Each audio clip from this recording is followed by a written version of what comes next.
Hello बच्चों, कैसे हो? उम्मीद है कि आप लोग अच्छे होंगे। तो जनरली क्लास 10th आईसीएससी 2025 का सोल्यूशन मैं करा रहा था, तो उसका कंटिन्यूएशन है। चलिए क्वेश्चन देखते हैं। क्वेश्चन नंबर 5 कह रहा है बेटा, an object is placed in front of concave lens at a distance of 45 centimetre from it. If its image is at a distance of 30 centimetre from the lens, calculate the focal length of the lens. हमें क्या दे रखा है बेटा? हमें दे रखा है आपका कॉनकेव लेंस दे रखा है। ठीक है, चलो बना देते हैं। कॉनकेव लेंस हमारा दे रखा है, ये हमारा कॉनकेव लेंस दे रखा है। और दे रखा है तुम्हारा कि ये तुम्हारी इसकी प्रिंसिपल एक्सिस हो गई। An object is placed in front of concave lens at a distance of 45 centimetre. तो ऑब्जेक्ट की डिस्टेंस दे रखी है तुम्हारी, ये तुम्हारी ऑब्जेक्ट की डिस्टेंस दे रखी है। और कितनी दे रखी है बेटा? ये 45 सेंटीमीटर। मतलब यहाँ पे लिख देते हैं ऑब्जेक्ट कितनी दे रखी है, -45 सेंटीमीटर। कोई दिक्कत? ऑब्जेक्ट की डिस्टेंस नेगेटिव में ले लिया हमने। ठीक है। If its image is formed at a distance of 30 centimetre from the lens, image की डिस्टेंस कितनी दे रखी है तुम्हारी? v जो दे रखा है वो दे रखा है तुम्हारा 30 सेंटीमीटर। और तुम्हें पता है कि v भी हम कैसे लेंगे? नेगेटिव लेंगे, क्योंकि इमेज तुम्हारी इधर बनेगी। इमेज तुम्हारी इधर बनेगी तो v भी हमने नेगेटिव ले लिया। तुम्हें निकालना क्या? Focal length of the lens. Focal length, तो लेंस फॉर्मूला आपको याद है क्या? लेंस फॉर्मूला आपको याद है क्या? लेंस फॉर्मूला क्या होता है बेटा? 1/f is equal to 1/v minus 1/u, ये होता है तुम्हारा। चलो, तो 1/f मतलब 1 अच्छा f तो हमने निकालना है सर, तो 1/f is equal to 1/v कितना दे रखा है तुम्हारा? -1/30 माइनस, और u कितना दे रखा है बेटा? -1/45। कोई दिक्कत? कोई दिक्कत नहीं। चलो, तो 1/f इज इक्वल टू कितना हो जाएगा तुम्हारा? -1/30 प्लस 1/45। चलो, इसका एलसीएम ले लेते हैं, तो कितना आ जाएगा तुम्हारा? 1/f इज इक्वल टू हो जाएगा तुम्हारा 90, इसका एलसीएम आ जाएगा। ठीक है, ये हो जाएगा तुम्हारा 3, ये हो जाएगा तुम्हारा 3, 0 0 3 3 9, और ये हो जाएगा 45 2 सा। ठीक है, तो ये हो जाएगा तुम्हारा -3, और ये हो जाएगा तुम्हारा +2। ठीक है, तो 1/f इज इक्वल टू कितना आ गया बेटा? -1/90। तो फोकल लेंथ तुम्हारी कितनी आ गई? -90 सेंटीमीटर। सब सेंटीमीटर में है या सेंटीमीटर? तो फोकल लेंथ देखो नेगेटिव आ गई, डैट मीन्स समझ में आ गया कि कौन सी लेंस है तुम्हारी? कॉनकेव लेंस है। कोई दिक्कत? कोई दिक्कत नहीं। आगे बढ़ते हैं हम लोग, है ना। चलो, नेक्स्ट क्वेश्चन बोल रहा है, और अच्छा क्वेश्चन है ये। नेक्स्ट क्वेश्चन बोल रहा है बेटा कि two rays P, Q and RS are incident on a rectangular glass block.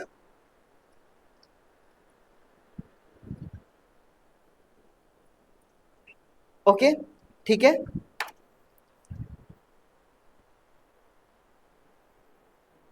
चलो, क्लियर है बिल्कुल? हाँ सर, बिल्कुल क्लियर है। क्या बोल रहा है बेटा कि two rays PQ and RS are inclined on a rectangular glass block as shown in the figure. Observe the diagram and answer the question at fault. ठीक, अब सुनो, बहुत बढ़िया क्वेश्चन है। यहाँ पर दो डायग्राम है। बोल रहा है, पहला पूछा है कि have greater displace lateral displacement on emerging out of the block. पहले समझते हैं थोड़ा सा पहले बनाते हैं इस फिगर को, है ना। इस फिगर को थोड़ा सा हम बनाते हैं। ठीक है, चलो इधर देखो, अच्छा क्वेश्चन है ये, ढंग से समझते हैं इस क्वेश्चन को। ठीक है,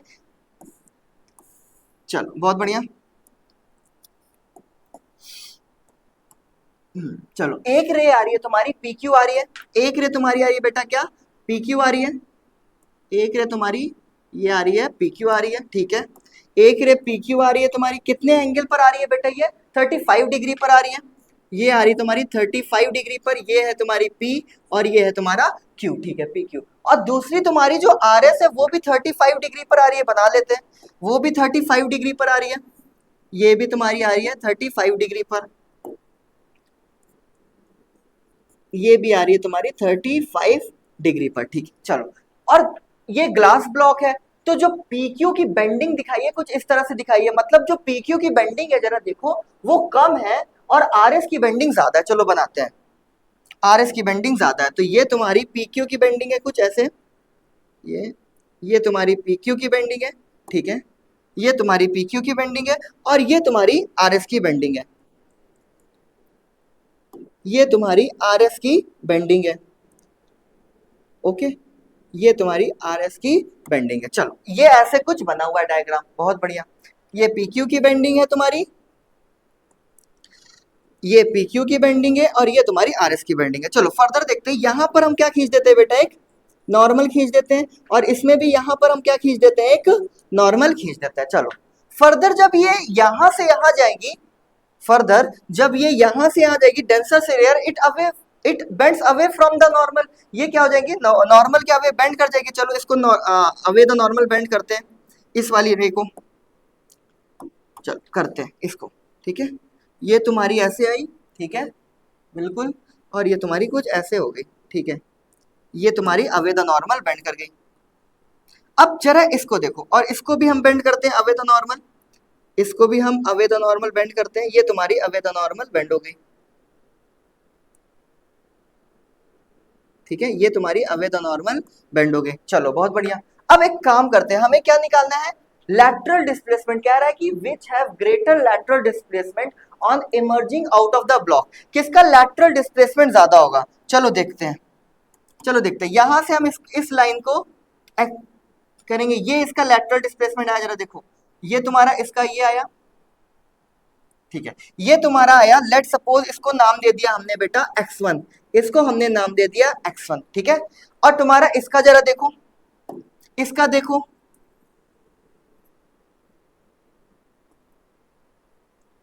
ठीक है, और इसका नाम हमने दे दिया बेटा x2। अब बताओ किसका लैटरल डिस्प्लेसमेंट ज्यादा है, x2 का ज्यादा है कि x1 का ज्यादा है। तो सर x2 का लैटरल डिस्प्लेसमेंट ज्यादा है, मतलब RS वाले जो लैटरल डिस्प्लेसमेंट बनाएगा वो ज्यादा बनाएगा। बताओ कोई दिक्कत, x2 का लैटरल डिस्प्लेसमेंट ज्यादा है, समझ में आया क्या। चलो नेक्स्ट पढ़ते हैं। बोल रहा है travel with greater speed in the block. कौन सी जो रे है वो ग्रेटर स्पीड होगी, मतलब किसकी स्पीड तुम्हारी ज्यादा होगी। तो चलो तो देखो कौन, अब इसमें देखो जरा कि कौन ज्यादा बेंड करी है। तो सर एक चीज समझ में आ रहा है हमारा कि जो आरएस है वो हमारी ज्यादा बेंड करी है, आरएस हमारी ज्यादा बेंड करी है। जो ज्यादा बेंड करती है उसका रिफ्रैक्टिव इंडेक्स क्या होता है बेटा, ज्यादा होता है। और according to the formula refractive index क्या होता है, mu is equal to c upon v, mu is equal to c upon v. तो रिफ्रैक्टिव इंडेक्स जिसका ज्यादा होगा उसकी स्पीड क्या होगी, कम होगी। मतलब कि आरएस की स्पीड तुम्हारी क्या होगी, आरएस की स्पीड तुम्हारी क्या होगी बेटा, कम होगी। चलो क्या बोल रहा है, ट्रेवल विच ग्रेटर स्पीड। तो जाहिर सी बात है अगर आरएस की स्पीड कम है तो पीक्यू की जो स्पीड होगी बेटा वो क्या होगी, तुम्हारी ज्यादा होगी, क्योंकि इसका कम बेंडिंग है। अगर कम बेंडिंग है तो रिफ्रैक्टिव इंडेक्स कम है, रिफ्रैक्टिव इंडेक्स कम है तो वेलोसिटी या स्पीड तुम्हारी क्या हो जाएगी, उस मीडियम में ज्यादा होगी। बताओ कोई दिक्कत, अरे बोलो भाई। तो यहां पर तुम्हारा क्या होगा, ये तो समझ में आ गया, x2 जो है ग्रेटर देन x1 होगा। ये क्या होगा तुम्हारा, इसमें होगा pq की स्पीड तुम्हारी ज्यादा होगी। बहुत बढ़िया सर। देन इसके बाद बोल रहा है scatter more in the atmosphere. कौन सबसे ज्यादा स्कैटर करेगा एटमॉस्फेयर में, जरा देखो। हमको पता है कि जिसका रिफ्रैक्टिव इंडेक्स ज्यादा होगा उसकी बेंडिंग क्या होगी बेटा, उसकी बेंडिंग ज्यादा होगी। और बेंडिंग ज्यादा हुई तो वो क्या होगा तुम्हारा, स्कैटर भी ज्यादा होगा।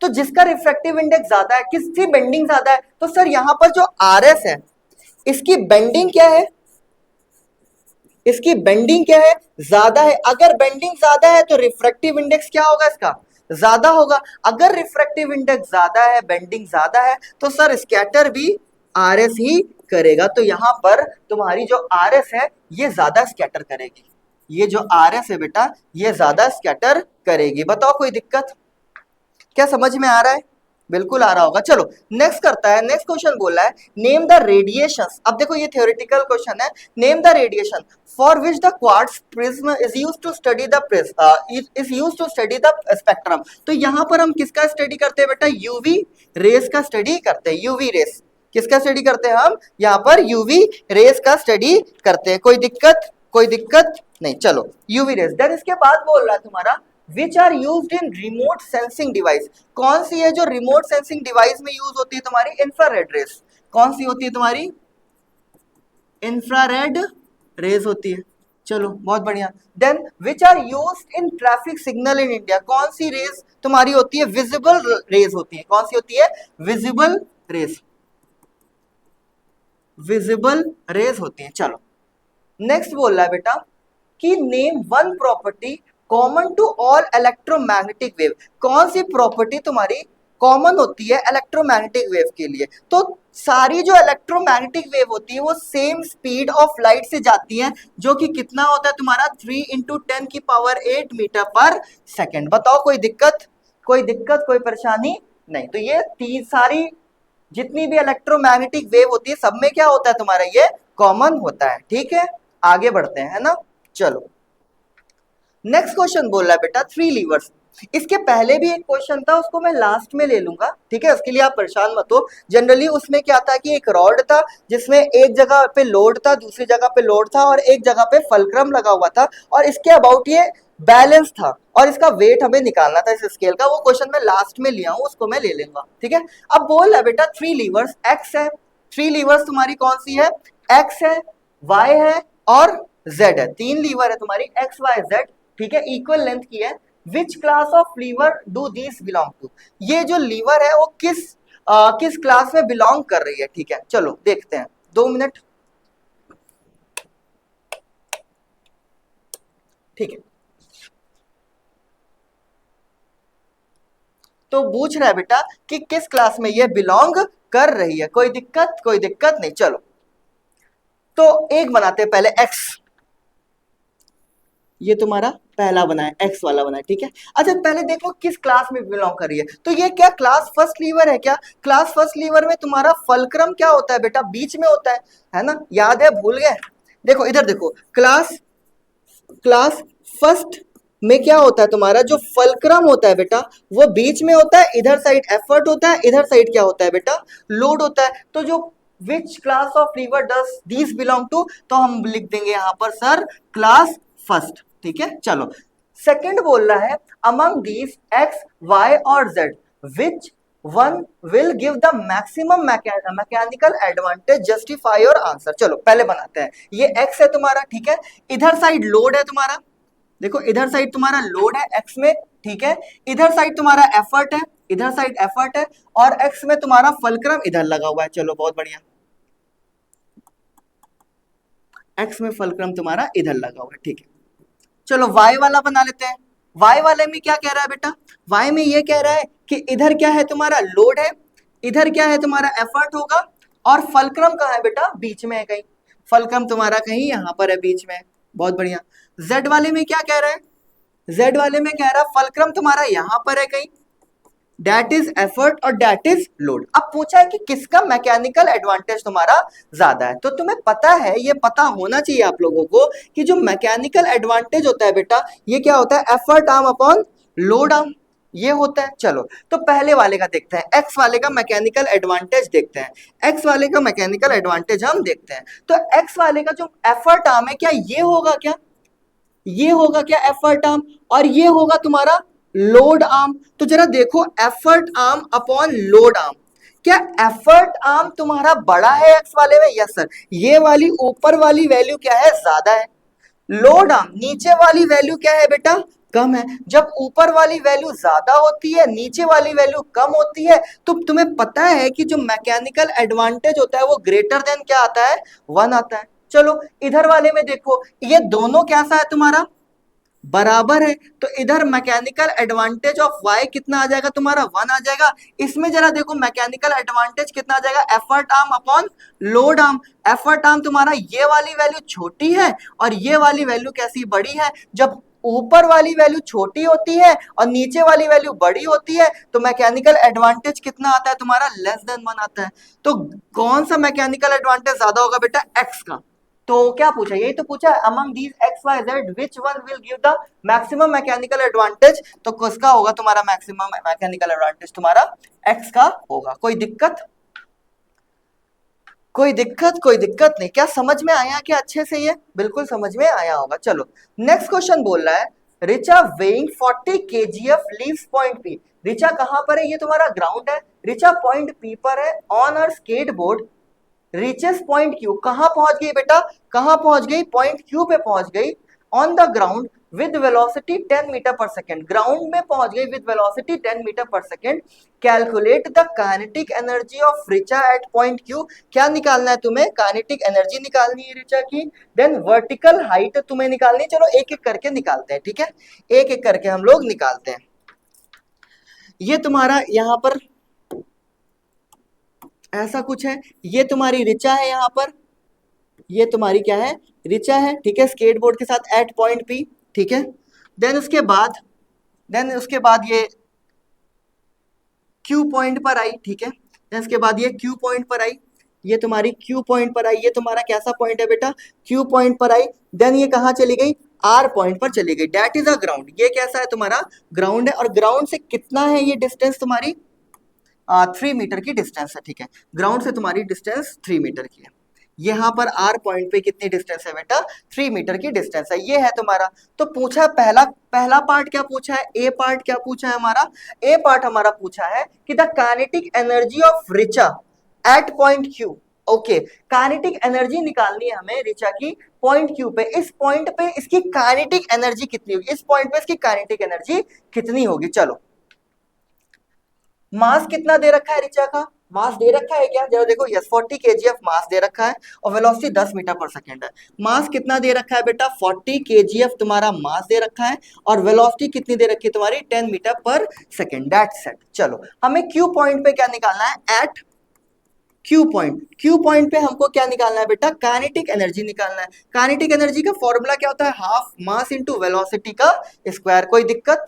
कोई दिक्कत नहीं। तो काइनेटिक एनर्जी कितना हो जाएगा तुम्हारा? हाफ मास कितना दे रखा है बेटा? 40, और वेलोसिटी का स्क्वायर मतलब 10 इंटू 10। चलो, 2 1 जा 2, 2 5 जा 10, कितना हो गया बेटा? 40 इंटू 50, दैट मीन्स 2 0 और 5 4 जा 20। तो जो काइनेटिक एनर्जी आया एट क्यू पॉइंट वो कितना आ गया बेटा? 2000 जूल आ गया। बताओ कोई दिक्कत? 2000 जूल आ गया काइनेटिक एनर्जी, ठीक है। नेक्स्ट क्या पूछा? नेक्स्ट पूछा the vertical height of point P. Point P पर इसकी वर्टिकल हाइट कितनी होगी अबव द ग्राउंड? अब सुनो जरा, इस पॉइंट पी पर इसकी हाइट, यहां से ये हाइट तुम्हारी निकालनी है। सुनो बेटा, जब ये यहां पर था तो इसकी पोटेंशियल एनर्जी रही होगी, और जैसे इस पॉइंट पर आया इसकी काइनेटिक एनर्जी में ये कन्वर्ट हो गया होगा। तो क्या हम लिख सकते हैं क्या कि potential energy at point P is equal to kinetic energy at Q? Energy conservation हो गई, एनर्जी कंजर्व हो गई, एनर्जी ट्रांसफर हो गई। अरे बोलो भाई। चलो, तो यहां पर कितना होगा तुम्हारा potential energy? Mass into gravity into height is equal to kinetic energy at Q point कितना है तुम्हारा? 2000 जूल है। तो यहां पर रख दिया 2000 जूल। मास कितना दे रखा है? 40, 10 को जी को 10 ले लो, हाइट हमें निकालनी है, इज इक्वल टू 2000। चलो, एक जीरो से एक जीरो कट गया, एक जीरो से एक जीरो कट गया, 4 1 जा 4, 4 5 जा 20। तो हाइट कितनी आ गई बेटा इसकी? 5 मीटर आ गई। तो यहां पर जो हाइट आई इसकी बेटा वो कितनी आ गई तुम्हारी? 5 मीटर आ गई। हाइट कितनी आ गई तुम्हारी? 5 मीटर। कोई दिक्कत? अरे बोलो भाई, कोई दिक्कत? कोई दिक्कत नहीं होनी चाहिए। नेक्स्ट क्या बोल रहा है? नेक्स्ट बोल रहा है तुम्हारा the kinetic energy of Richa at point R. बोल रहा है कि एट पॉइंट आर पे काइनेटिक एनर्जी कितनी होगी इसकी रिचा की? पॉइंट आर पे काइनेटिक एनर्जी कितनी होगी रिचा की, ठीक। तो इस पॉइंट पर तुम्हारा काइनेटिक एनर्जी पूछ रहा है, ठीक। चलो बहुत बढ़िया। यहां पर क्यू पॉइंट पे इसकी काइनेटिक एनर्जी कितनी थी बेटा?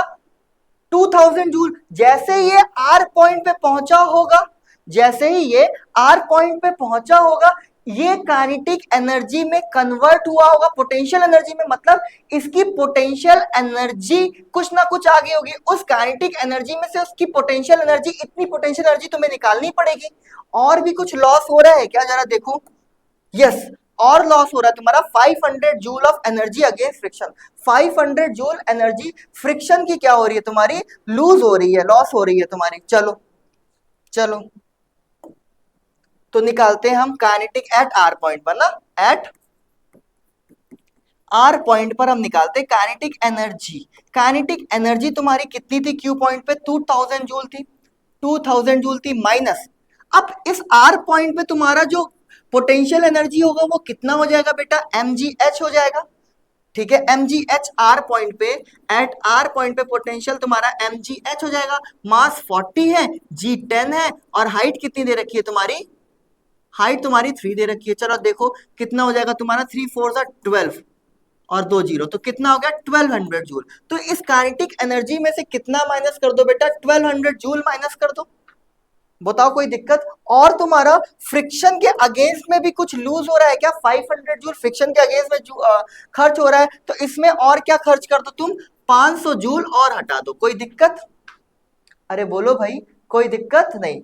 ठीक है, तो ये हो गया तुम्हारा -1700 जूल हो जाएगा, ये -1700 जूल और 2000 जूल। तो 1700 में से 2000 में से 1700 हटा दो, तो जो kinetic energy at R point आएगा बेटा, वो कितना आ जाएगा तुम्हारा, 300 जूल आ जाएगा। बताओ कोई दिक्कत, क्या समझ में आया, क्या अच्छा क्वेश्चन था क्या ये, क्या ये अच्छा क्वेश्चन था क्या, बिल्कुल ये अच्छा क्वेश्चन था। चलो आगे बढ़ते हैं, चलो भाई आगे बढ़ते हैं, ये हम हो गए समझ में आ गया। ठीक है, ये वही सेम क्वेश्चन है, हो गया हम लोगों का। ठीक है, आगे हम लोग बढ़ते हैं।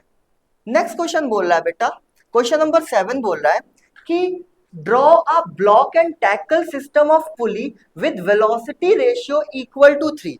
चलो बनाते हैं, ठीक है, with velocity ratio equal to 3। चलो आसान है, बहुत आसान है, बनाते हैं इसको।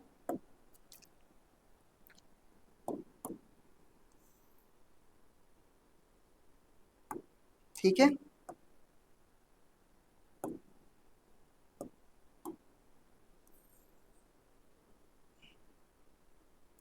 ओके ठीक है, ये भी हो गया तुम्हारा।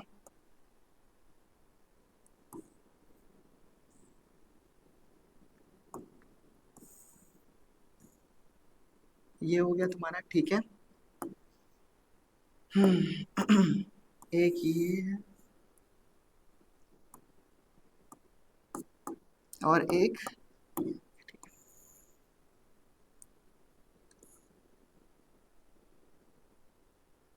ओके ठीक, इस तरह से बना कुछ। ठीक है, इस तरह से हमारा कुछ बना। चलो इधर से निकालते हैं हम अपनी रोप को।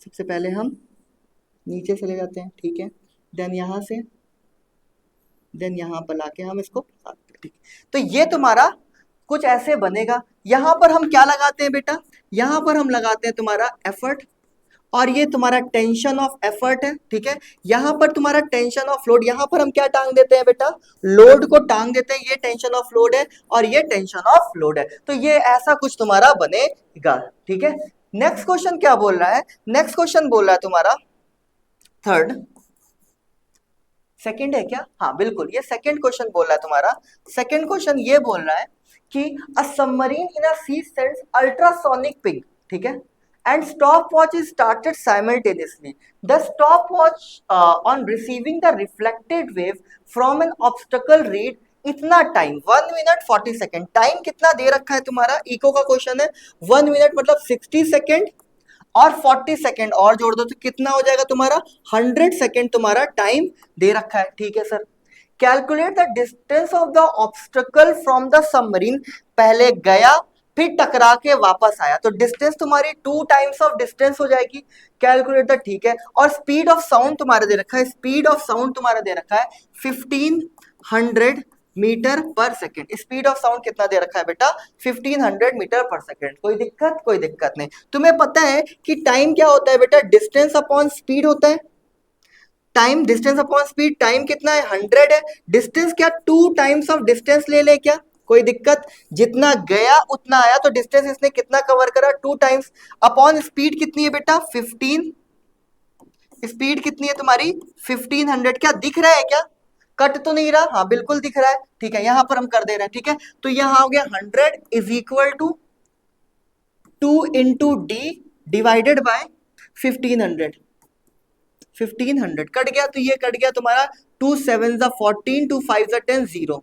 तो डिस्टेंस बेटा कितनी आ गई तुम्हारी 750 इंटू 100, तो डिस्टेंस तुम्हारी आ गई 750 और ओके 75,000 मीटर।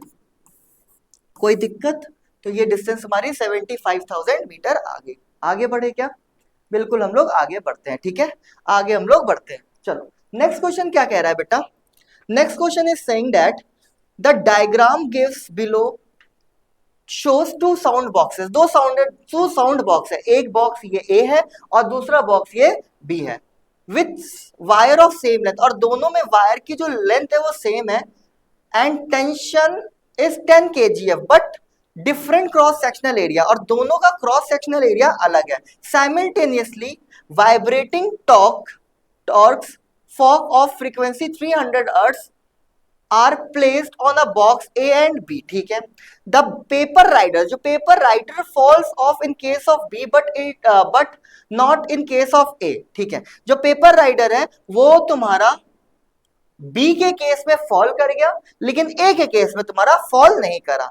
चलो तो सबसे पहला बताना है तुम्हें कि name and explain the phenomena responsible for the falling of the paper rider in B. सबसे पहला जो फेनोमेना है बेटा, ये फेनोमेना है तुम्हारा रेजोनेंस इन स्ट्रेचिंग वायर। तो ये फेनोमेना कौन सा है तुम्हारा, मैं यहाँ पे लिख दे रहा हूं किस फेनोमेना की ये बात हो रही है, कौन से फेनोमेना है ये बेटा, ये फेनोमेना है तुम्हारा, फेनोमेना है तुम्हारा रेजोनेंस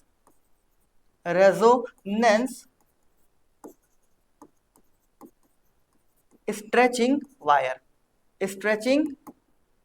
वायर, ठीक है, रेजोनेंस इन स्ट्रेचिंग वायर, ठीक है, फिर से लिख दे रहा हूं मैं, रेजोनेंस इन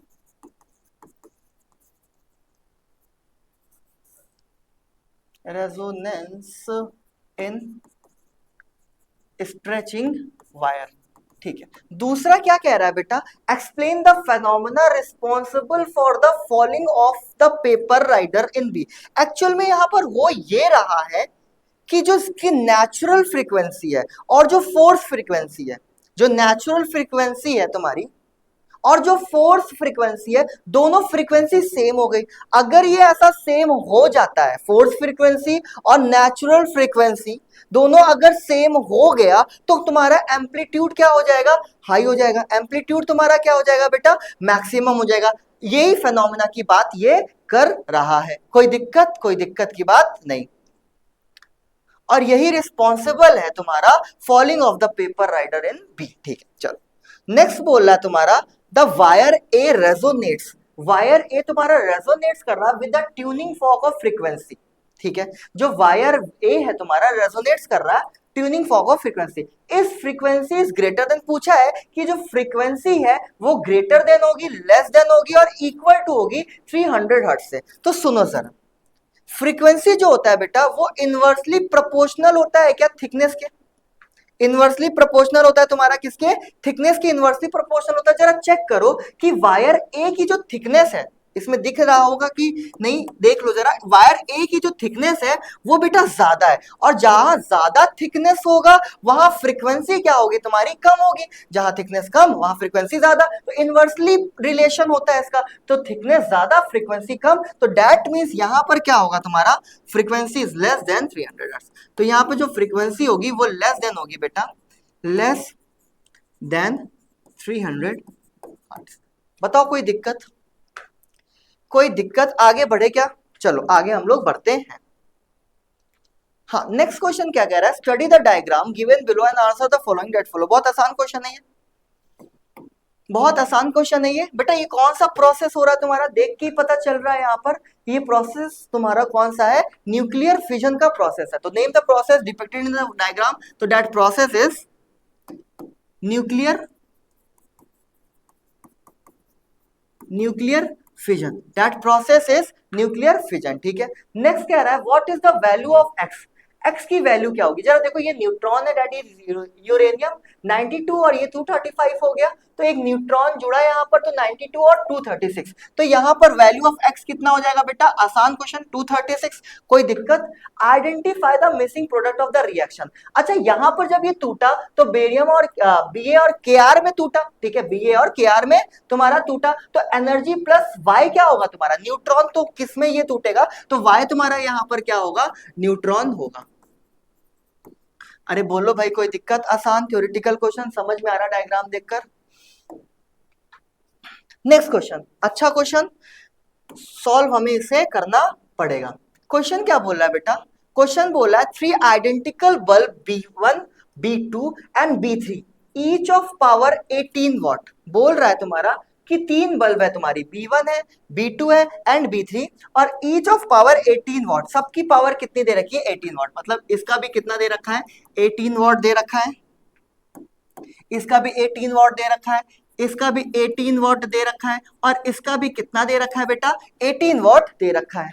और ये किससे कनेक्टेड है? 12 वोल्ट की बैटरी से कनेक्ट है। दिख रहा है कि आपको किससे कनेक्ट है? ये 12 वोल्ट की बैटरी से ये कनेक्ट है।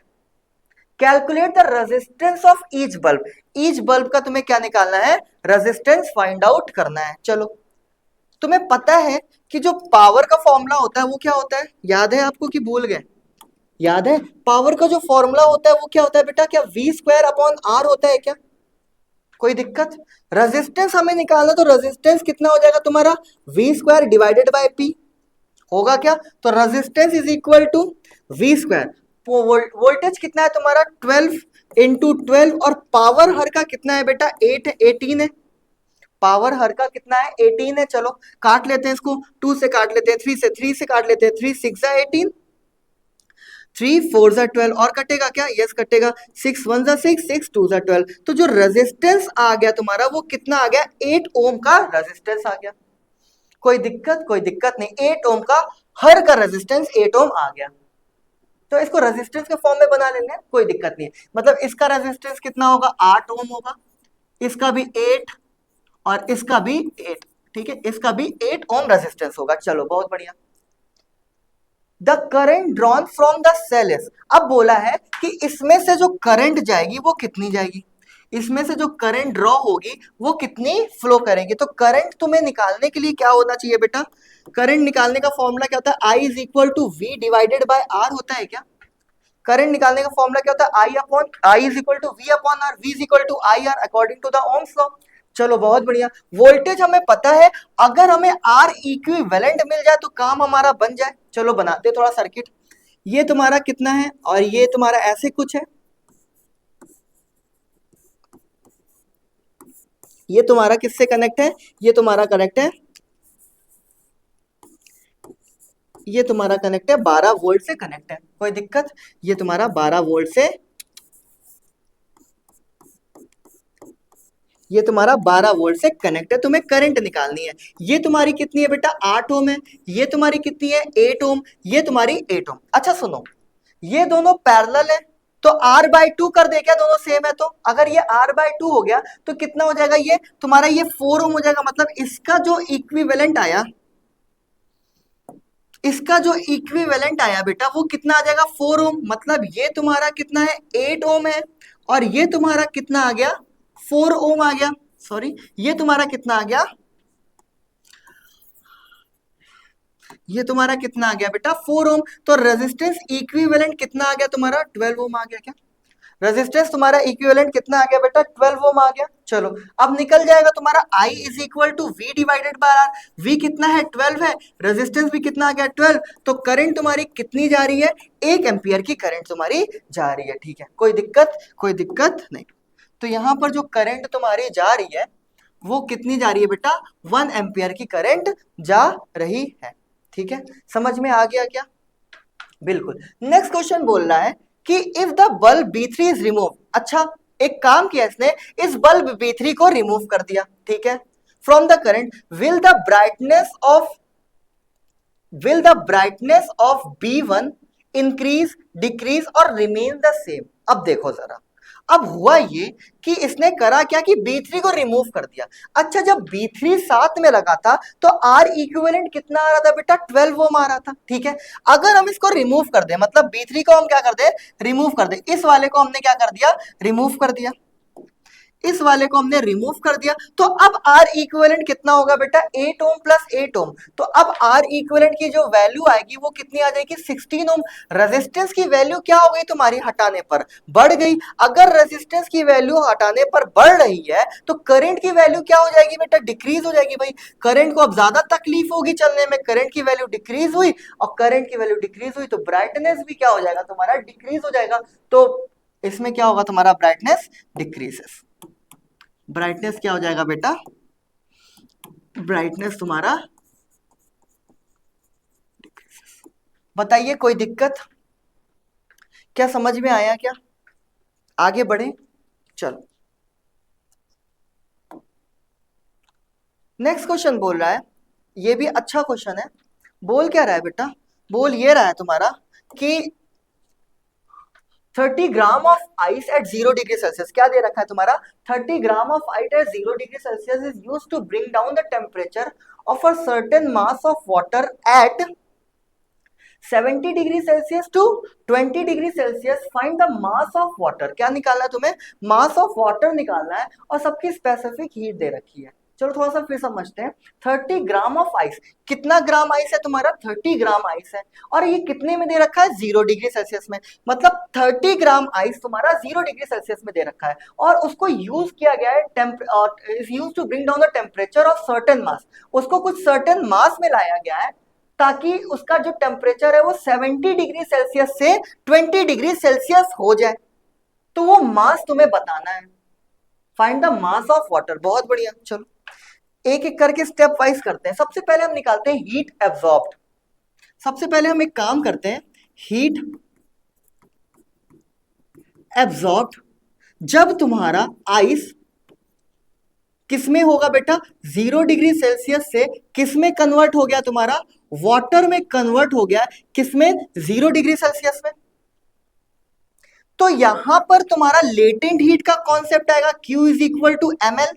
अरे बोलो भाई, Q is equal to M L. तो Q is equal to M L, Q is equal to M L. Mass कितना दे रखा है तुम्हारा? 30, और लेटेंट हीट तुम्हारा दे रखा है बेटा 336। चलो बहुत बढ़िया, ये आ गया तुम्हारा, कोई दिक्कत नहीं।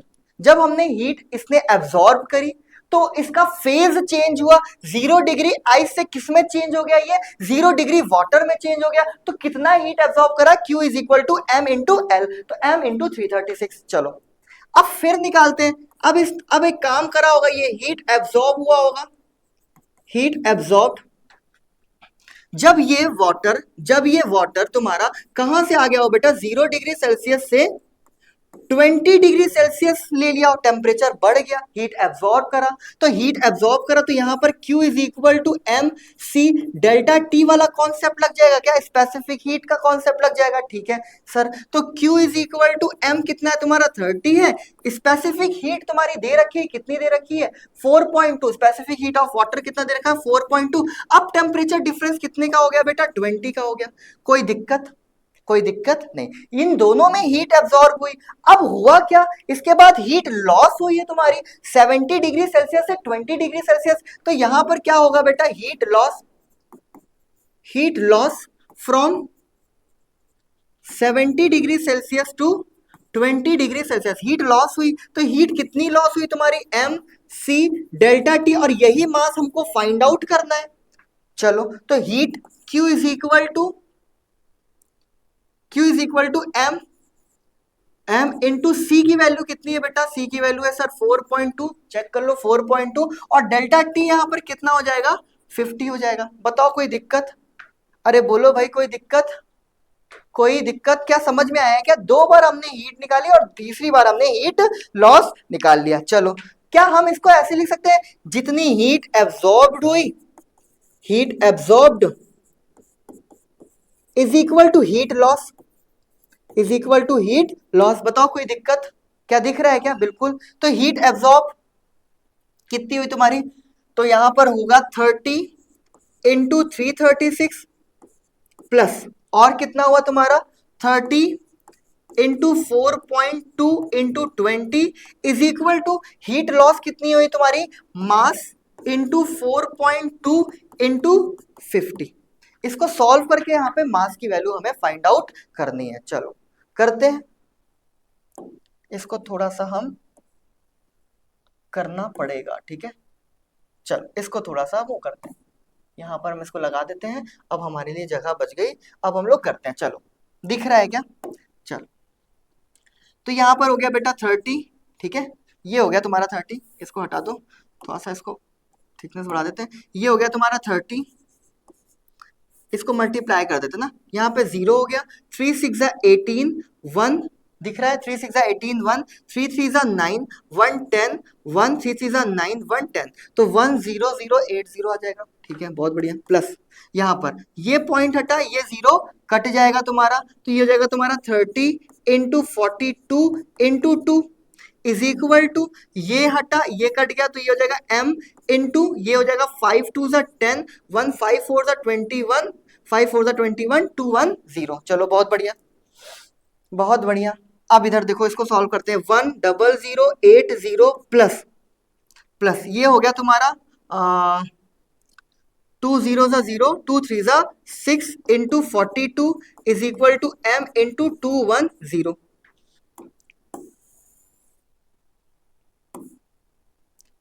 तो ये हो गया तुम्हारा 1 0 0 8 0 प्लस ये हो गया तुम्हारा 0, 6 2 12, 1 गया, 6 4 24, 6 4 12, 12 और सॉरी 6 6 2 6 6 2 12, यहाँ पे जीरो लगा दिया। ठीक है, 6 2 12, 2 गया, 1 यहाँ पर गया। ठीक है, 6 4 24, 1 25। कोई दिक्कत, कोई दिक्कत नहीं।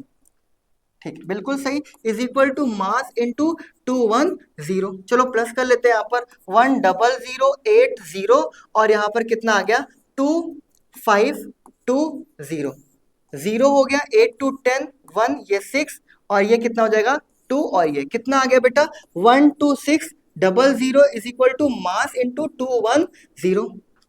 कोई दिक्कत, कोई दिक्कत नहीं। तो यहाँ पर मास इज इक्वल टू कितना हो गया बेटा 1 2 6 0 0 डिवाइडेड बाय 2 1 0, 0 से 0 कट गया। जरा देखते हैं 21 6 से चला जाएगा क्या, 6 1 6 6 2 12, यस चला गया। तो 21 6 टाइम चला गया, तो मास कितना आ गया बेटा तुम्हारा यहाँ पर 60 ग्राम मास आ गया। बताओ कोई दिक्कत, यहाँ पर जो मास आ गया वो कितना आ गया तुम्हारा 60 ग्राम आ गया। बिल्कुल समझ में आ गया होगा आपको, अच्छा क्वेश्चन था यहाँ पर। ठीक है, चलो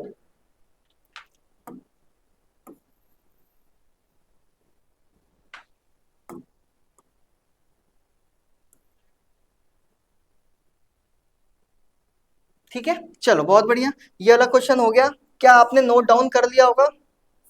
चलो आगे हम लोग बढ़ते हैं। ठीक है, आगे हम लोग बढ़ते हैं।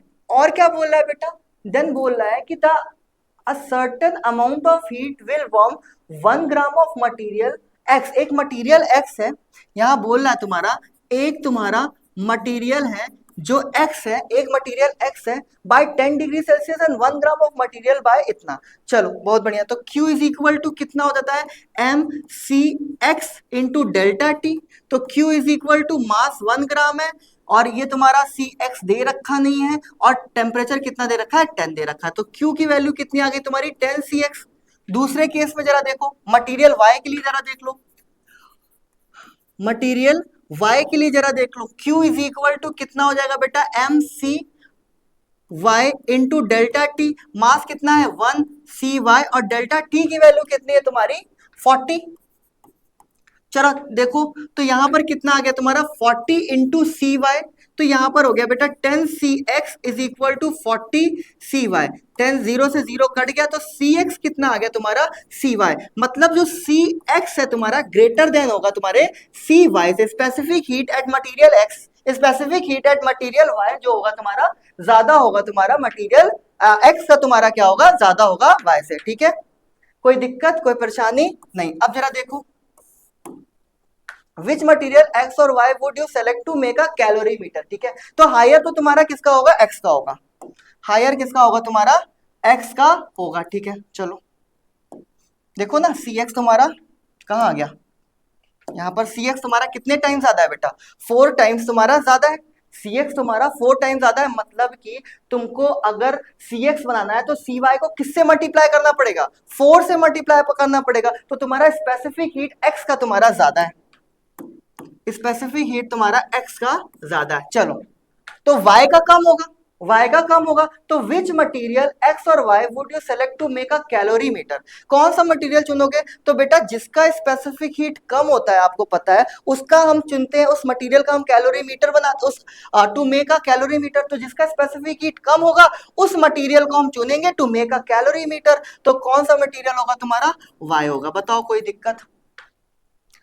कोई दिक्कत? कोई दिक्कत नहीं। नेक्स्ट क्या बोल रहा है तुम्हारा? नेक्स्ट बोल रहा है तुम्हारा the specific heat of a substance remains the same. The specific heat of a substance remain the same. Specific heat तुम्हारी सेम होती है when it changes from solid to liquid, जब वो सॉलिड से लिक्विड स्टेट चेंज करता है, जबकि ये क्या है तुम्हारा? फॉल्स है।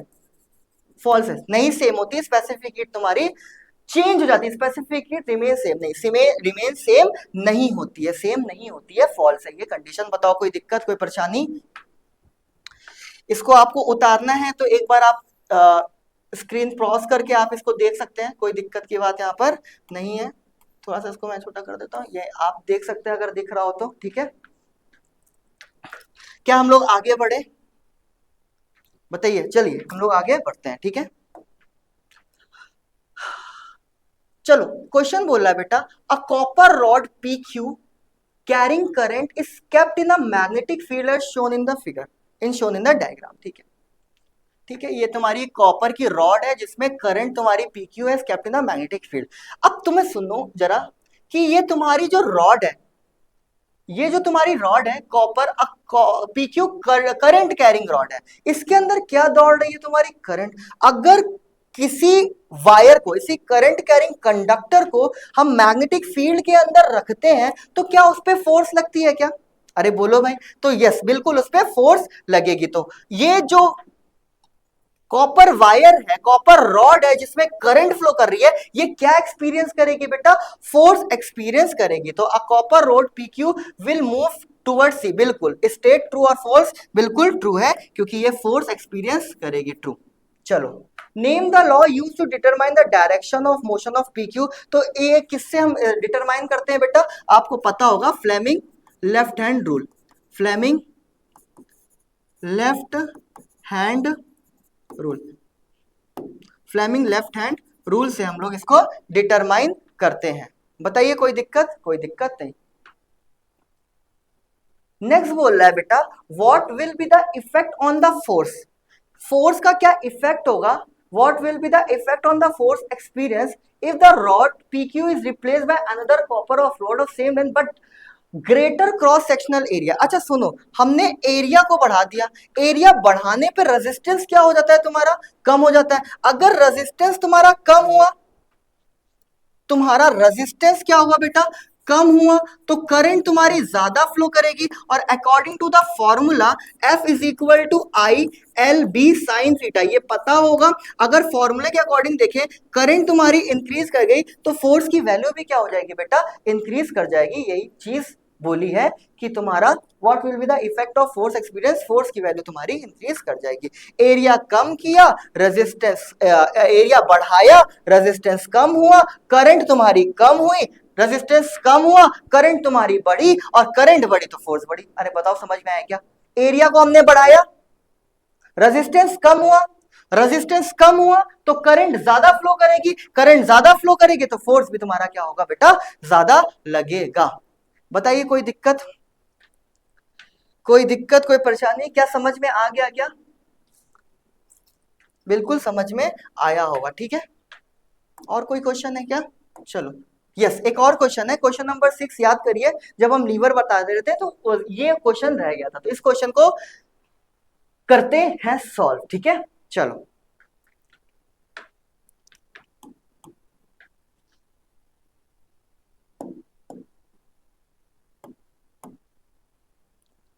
क्वेश्चन क्या बोल रहा है बेटा? Akash takes a uniform metre scale.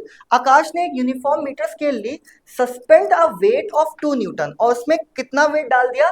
2 Newton का वेट डाल दिया एट एक्स एंड एक्स। चलो बनाते हैं पहले। एक ये तुम्हारी मीटर स्केल है, ये तुम्हारी क्या है? मीटर,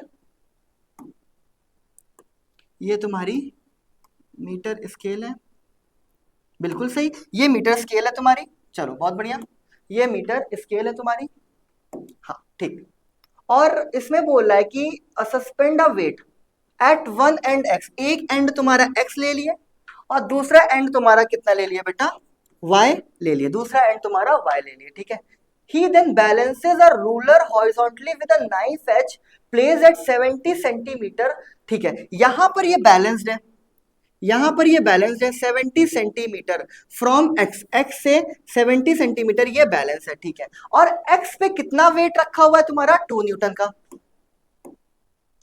70 सेंटीमीटर बैलेंस है। और एक्स पे जो वेट रखा है तुम्हारा 2 न्यूटन का रखा हुआ है, और सस्पेंड वेट इतना, और वाई पर कितना रखा हुआ है तुम्हारा, ओके वाई पर कितना रखा हुआ है, आकाश टेकस, ठीक है। End X end weight of another end, weight तुम्हारा वाई पे कितना रखा हुआ है बेटा, 2 मिनट, ओके मैं चेक कर लेता हूं पर, यस वेट जो तुम्हारा रखा हुआ है वाई पर वो कितना रखा हुआ है, 5 न्यूटन, ठीक है। यहां पे लिख लो, है ना, वे वे ऑफ 5 न्यूटन, ठीक है, 5 न्यूटन का वेट वाई पर रखा हुआ है, ठीक है, चलो बहुत बढ़िया। देन ही balance the ruler horizontally on a knife edge it इतना, और 70 सेंटीमीटर पे क्या हो रहा है बेटा, बैलेंस हो रहा है, the diagram calculate the weight of the ruler, weight of the ruler, ruler का वेट तुम्हें निकालना है, बढ़िया क्वेश्चन, चलो। तो ये जो रूलर है तुम्हारी, ये तुम्हारा कितना होगा, ये तुम्हारा होगा 100 सेंटीमीटर का होगा, ये कितने का होगा, 100 सेंटीमीटर का। यहां से यहां तक जो डिस्टेंस है बेटा, that is 70 centimetre, that is 70 centimetre, ठीक है। ये डिस्टेंस हमारी 70 सेंटीमीटर है। और यहां से यहां तक जो डिस्टेंस वो बचेगी वो कितनी होगी तुम्हारी, 30 सेंटीमीटर। बताओ कोई दिक्कत, कोई दिक्कत नहीं, चलो। इस रूलर का कहीं यहां पर सेंटर होगा मिड, जहां पर इसकी जो वेट है वो एक्ट कर रही होगी, बिल्कुल सही, ठीक है। और यहां से यहां तक की जो डिस्टेंस होगी इसकी बेटा, वो कितनी होगी तुम्हारी, 50 सेंटीमीटर, पूरा 70 है, पूरा 70, ये 50, तो ये वाली डिस्टेंस तुम्हारी कितनी हो गई, ये वाली डिस्टेंस तुम्हारी कितनी हो गई, 20 सेंटीमीटर हो गई क्या, बताओ कोई दिक्कत, अरे बोलो भाई कोई दिक्कत नहीं। चलो टॉर्क लगाते हैं यहाँ पर, टॉर्क रोटेशनल इक्विलिब्रियम करते हैं इसमें, ठीक है, टॉर्क को इक्वल करते हैं। ये नीचे की तरफ लगा रहा होगा, ये तुम्हारा नीचे की तरफ लगा रहा होगा वेट, ये भी तुम्हारा नीचे की तरफ लगा रहा होगा वेट, ये तुम्हारा फलक्रम में इधर के अबाउट ये घूमेगा, तो ये तुम्हारा घुमाएगा ऐसे कुछ इसको, ये तुम्हारा घुमाएगा ऐसे कुछ, और ये तुम्हारा घुमाएगा इसको ऐसे कुछ, जरा ध्यान से सुनो, ये तुम्हारा घुमाएगा ऐसे, और ये वेट इस पॉइंट के अबाउट कैसे घुमाएगा, ऐसे घुमाएगा, ये वेट इस पॉइंट के अबाउट कैसे घुमाएगा तुम्हारा, ऐसे घुमाएगा। तो ये तुम्हारा क्या हो गया, एंटी क्लॉकवाइज, ये तुम्हारा क्या हो गया, एंटी क्लॉकवाइज घूमेगा, देखो ये कैसा घूम रहा है, एंटी क्लॉकवाइज, ये कैसा घूम रहा है तुम्हारा, एंटी क्लॉकवाइज, ये कैसा घूमेगा, क्लॉकवाइज। तो टॉर्क अगर हमको बराबर करना है, मतलब कि इक्विलिब्रियम में लाना है, तो anti clockwise torque is equal to clockwise torque लगा दे क्या, अरे बोलो कोई दिक्कत, चलो कोई दिक्कत नहीं। और टॉर्क क्या होता है बेटा, फोर्स इंटू परपेंडिकुलर डिस्टेंस, तो एंटी क्लॉकवाइज टॉर्क कितना हो जाएगा तुम्हारा, यहां पर हो जाएगा 2 इंटू 2 न्यूटन, और यहां से डिस्टेंस कितनी है बेटा, ये 70 सेंटीमीटर प्लस, ठीक है। तुम्हारा ये भी एंटी क्लॉकवाइज है, ये तुम्हारा वेट है इंटू परपेंडिकुलर डिस्टेंस इसकी कितनी है, 20, इज इक्वल टू 20 सेंटीमीटर है ना, इसको मीटर में चेंज करना पड़ेगा क्योंकि न्यूटन है, तो उसको मीटर में चेंज कर लेते हैं, काम करते हैं ना। तो ये हो गया तुम्हारा क्या, 2 इंटू 70 सेंटीमीटर है, तो that mean 0.7 plus weight into 20 centimetre है, तो 0.2 metre is equal to clockwise में कौन सा है तुम्हारा, 5 इंटू, और यहां से डिस्टेंस 0.3, कोई दिक्कत, बस इसको सॉल्व करके तुम्हें क्या निकाल लेना है, वेट निकाल लेना है। चलो कर लेते हैं, ये कितना हो जाएगा बेटा, 1.4 हो जाएगा, ठीक है, प्लस ये कितना हो जाएगा 0.2 W weight is equal to 5 3 15 हो जाता है, तो ये हो जाएगा तुम्हारा 1.5 हो जाएगा, कोई दिक्कत, कोई दिक्कत नहीं। तो ये हो जाएगा तुम्हारा 0.2 वेट इज इक्वल टू कितना हो गया तुम्हारा 1.5 माइनस 1.4, तो 0.2 वेट इज इक्वल टू कितना हो गया बेटा, ये 1.1 हो जाएगा क्या, ये वेट कितना हो जाएगा तुम्हारा 1.1 हो जाएगा, 0.1 हो जाएगा क्या, 1.5 माइनस 1.4 कितना हो जाएगा तुम्हारा 0.1 हो जाएगा, ठीक है, कोई दिक्कत। तो जो वेट की वैल्यू आई कितनी आई, 0.1/0.2, कट गया तो वेट कितना आ गया बेटा, 1/2। दैट मीन्स जो वेट आ गया तुम्हारा कितना आ जाएगा, 0.5 न्यूटन। तो जो वेट की वैल्यू आई वो कितनी आई, 0.5 न्यूटन। बताओ कोई दिक्कत, जो मीटर स्केल का वेट आया वो कितना आया, 0.5 न्यूटन। तो थैंक यू, आप लोगों ने ये देखा, समझा। होप है कि आपको समझ में आया होगा चीजें अच्छे से, ठीक है। Okay, thank you class.